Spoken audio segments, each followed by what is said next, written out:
राधे राधे दोस्तों, कैसे हैं आप सब। आपको और अपने इष्ट को नमन करते हुए, बड़ों को प्रणाम करते हुए वीडियो को प्रारंभ करते हैं।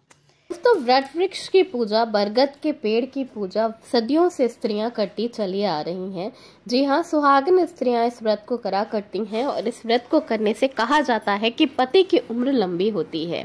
ऐसी मान्यता है, शास्त्रों में ऐसा बताया गया है कि माता सावित्री, जो कि एक बहुत बड़ी सती थी, उन्हें पता था कि इस दिन इस समय मेरे पति के प्राण जाने वाले हैं, लेकिन वो इतनी बड़ी सती थीं कि वो अपने पति को अपनी जांघा पर बिठाकर, लिटाकर और वट वृक्ष के नीचे, बरगद के पेड़ के नीचे अमावस्या वाले दिन बैठी रहीं।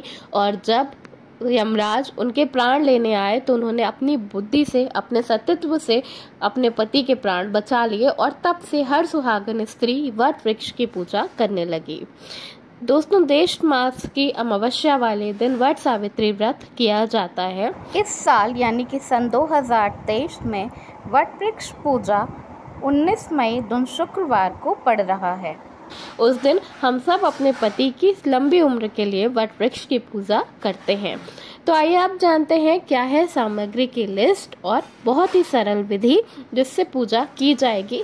इसके साथ साथ मैं आपको बताऊंगी कुछ ऐसी विशेष सामग्री जिनको कि वट वृक्ष के नीचे चढ़ाने से अमावस्या वाले दिन आपके पति की उम्र तो लंबी होती ही है, साथ साथ उन्हें बहुत सारा यश और कीर्ति भी मिलता है। दोस्तों, कई जगह पर वट सावित्री पूजा वाले दिन नए वस्त्र पहने जाते हैं। तो जैसा भी आपके घर में होता हो, नए वस्त्र या कोई भी पुराना धुली हुए वस्त्र आप धारण कर सकते हैं। इस बात का ध्यान रखना चाहिए कि जो वस्त्र आप पूजा में पहन रहे हैं वो काले रंग के ना हो और वो बिल्कुल भी पीरियड के टाइम यानी कि मासिक धर्म के समय पहने हुए ना हो। इसके साथ साथ ज्यादातर औरतें जो हैं वो अपनी सुहाग का जोड़ा भी पहन लेती हैं। अगर आप सुहाग का जोड़ा ना भी पहनना चाहें तो आपके कम से कम सुहाग की चुन्नी जरूर ले लें। इसके साथ साथ आपको थाली में पूजा के फूल, अगरबत्ती, जो भी आपके यहाँ मिष्ठान चढ़ाया जाता है वो जरूर रखना है।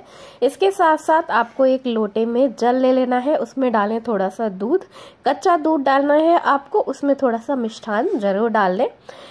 इसके साथ कई जगह आटे से बने हुए कुछ सामग्री ऐसी होती है, कुछ प्रसाद होता है जो कि चढ़ाया जाता है अलग अलग प्रांत में। तो जैसा आपके घर होता हो आप वैसा करें, और अगर इनमें से कुछ भी ना होता हो तो आप मिठाई लेकर चढ़ा सकते हैं। खोए की कोई भी मिठाई आप चढ़ा सकते हैं। इसके साथ साथ वट सावित्री पूजा में खरबूजे का बहुत विशेष महत्व होता है। जो सीजनल फल होते हैं गर्मी में मिलने वाले, जैसे कि आम, खीरा, ककड़ी, खरबूजा, तरबूजा, ये सब जरूर वट वृक्ष पर चढ़ाया जाता है। इसके साथ साथ एक बांस का पंखा, जी हाँ, एक बांस का पंखा जरूर चढ़ाया जाता है वट वृक्ष के नीचे। इसके साथ साथ सुहाग का सामान, क्योंकि ये पूजा हम अपने सुहाग को बढ़ाने के लिए, अपने पति की लंबी उम्र के लिए कर रहे हैं, इसलिए सुहाग का सामान जैसे कि चूड़ी, बिंदी, लिपस्टिक इत्यादि जो भी आप चढ़ाना चाहें वो जरूर चढ़ा सकते हैं। चूड़ी, बिंदी, मेहंदी, ये चीजें आवश्यक होती हैं। इसके साथ साथ आपको चाहिए रुई और अगरबत्ती चाहिए आपको। दिया जलाने के लिए घी का ही दिया जलाएं, तेल का दिया बिल्कुल भी ना जलाएं। दोस्तों, इस पूजा में भीगे हुए चने जरूर रखे जाते हैं और कच्चा सूत, जो कि वट वृक्ष के चारों तरफ आपको लपेटना होता है, वो बहुत ही ज्यादा जरूरी होता है। ज्यादातर जगह पे सफेद रंग का कच्चा सूत लिया जाता है। इसके साथ साथ जो विशेष चीज आपको रखनी है अपने पति की दीर्घायु और उनकी उन्नति तरक्की के लिए, वो है एक सफेद रंग का कोरा, बिल्कुल नया रुमाल आपको रखना है, जेंट्स रुमाल, जिसे आपको वट वृक्ष के नीचे रख देना है। इसके साथ साथ आपको, जैसे कि मैंने बताया, कि अगर आपको बांस का पंखा मिल जाए तो उसे जरूर रखें, या कोई भी एक हैंड फैन, अगर आपको बांस का नहीं मिलता है तो आप प्लास्टिक का हैंड फैन भी रख सकते हैं। तो ये सारी सामग्री आपको एकत्रित कर लेनी है, एक जगह एक साथ कर लेनी है, और उसके बाद ये सारी सामग्री आपको एक अच्छे से नए से लाल कपड़े से ढक लेना है, और उसके बाद आपको वट वृक्ष के नीचे पूजा करने जाना है। तो अगर आप वट वृक्ष के नीचे पूजा करने जाती हैं तो बहुत ही अच्छा है, नहीं तो कुछ लोग आजकल अपने घर में भी वट वृक्ष की एक डाली जिसमें कि पत्ते हो और साथ साथ एक फल हो या एक बीज जैसा हो, वो लगाकर भी पूजा की जा सकती है। उस पे भी कई स्त्रियां अपने घर में ही पूजा करती हैं, जो कि वट वृक्ष पे पूजा करने नहीं जा सकती। तो जब आप पूजा करने जाएं तो सबसे पहले जल चढ़ाएं। जो आपने घर जल का लोटा तैयार किया था, सबसे पहले जल चढ़ाएं। उसके बाद आप जो सुहाग की सामग्री है वो सब चढ़ाएं, सिंदूर लगाएं, उसके बाद जो आपने सफ़ेद सूत लिया है उस सूत को लेकर आपको 12 चने ले लेने हैं और 12 बार वट वृक्ष के चारों तरफ आपको चक्कर लगाना है फेरे लगाते हुए, और हर बार एक चना डालते जाना है। ऐसा करने से आपके 12 फेरे कंप्लीट हो जाते हैं, और 12 फेरे कंप्लीट हो जाने के बाद जो आपका कच्चा सूत बच जाता है वो उसी सूत में आपको खोस देना है और वहीं पर छोड़ देना है, उसे वापस घर लेकर नहीं आना है। इसके बाद जो भी आपने फल मिठाई वगैरह मंगाया है वो सब आपको वहीं पर चढ़ा देना है। लाल कपड़ा चढ़ा देना है, सिंदूर लगा देना है, वट वृक्ष के पैर दबाने हैं, उसको पंखा करना है, और उसके बाद सुहाग का सारा सामान जो भी आपने दान देने के लिए खरीदा है वो मंदिर में ही पंडित जी को या किसी महिला को दान दे दें। उसे घर वापस लाकर दान देने की बिल्कुल भी ज़रूरत नहीं है। बाकी जो आपने प्रसाद वगैरह चढ़ाया है उसमें से कुछ प्रसाद छोड़कर आप कुछ प्रसाद उठा सकते हैं। पूजा करने के बाद आपको वट वृक्ष के नीचे ही बैठकर कथा कहनी और सुननी है। वट सावित्री की कथा जो कि बहुत ही पॉपुलर है वो आपको बोलनी है। वो हर एक स्त्री को ज़्यादातर करके आती रहती है, वो मैं यहाँ नहीं बता रही हूँ क्योंकि यहाँ बताने से वीडियो बहुत लंबा हो जाएगा। तो वो कथा आपको कहनी और सुननी है।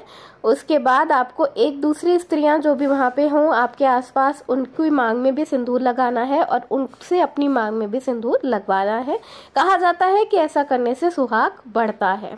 इसके साथ साथ आपको पूरी श्रद्धा से पूरे मन से भगवान विष्णु, माता लक्ष्मी और वट वृक्ष से पूजा करनी है, प्रार्थना करनी है कि आपके पति की उम्र लंबी हो, उन्हें जीवन में खूब ज़्यादा तरक्की प्राप्त हो। इसके बाद जैसा कि हमारे यहाँ होता है, यूपी में होता है, लोग ज्यादातर करके 12 खड़े चने निगल लेते हैं शरबत के साथ वहीं वट वृक्ष के नीचे।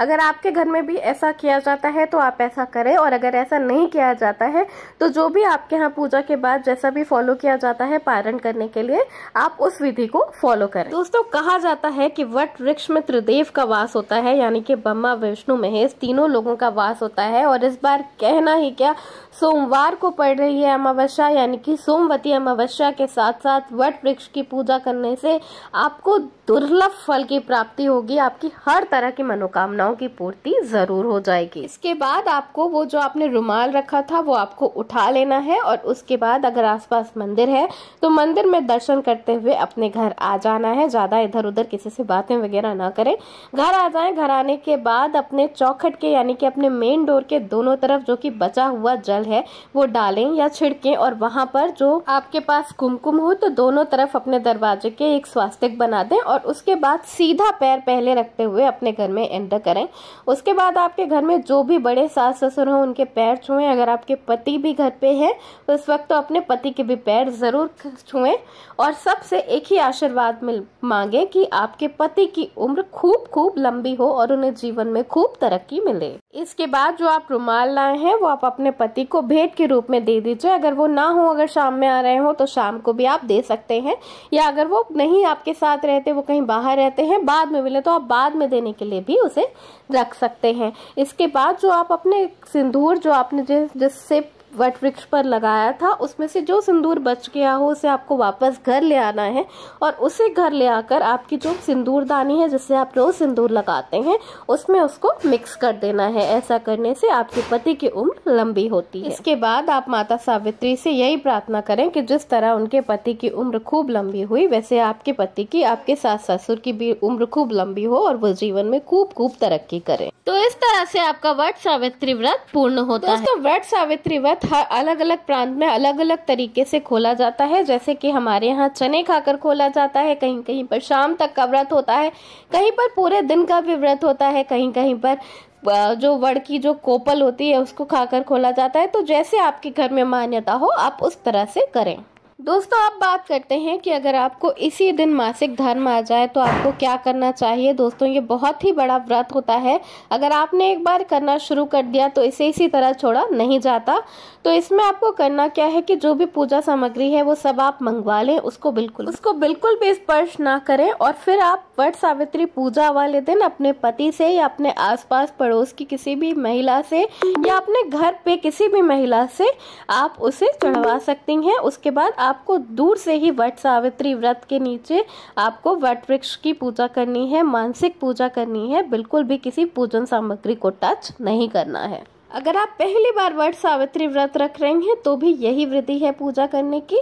पहली बार जो लोग व्रत रखते हैं वो ज़्यादातर करके अपना विवाह का जोड़ा पहनते हैं, या अगर आपके पास विवाह का जोड़ा ना हो तो आप कोई भी नई साड़ी या नया वस्त्र पहन सकते हैं। साथ साथ अपने विवाह की चुन्नी ज़रूर ले लें। तो दोस्तों, ये है बहुत ही सरल पूजा विधि जो कि मैंने आपको बताई है। जो भी आपके पास उपलब्ध सामग्री हो उसके अकॉर्डिंग ही पूजा करें। बहुत ज़्यादा परेशान होने की ज़रूरत नहीं होती, क्योंकि भगवान भाव के भूखे होते हैं, सामग्री के नहीं। पूरी श्रद्धा से पूजा करें। भगवान हम सबके पति की उम्र खूब लंबी करें, यही मेरी प्रार्थना है माता सावित्री से, समस्त देवी देवताओं से। धन्यवाद। वीडियो पसंद आया हो तो लाइक ज़रूर करिएगा, दोस्तों में शेयर कर दीजिएगा। चैनल पर नए हैं तो चैनल को सब्सक्राइब कर लीजिएगा। धन्यवाद। राधे राधे।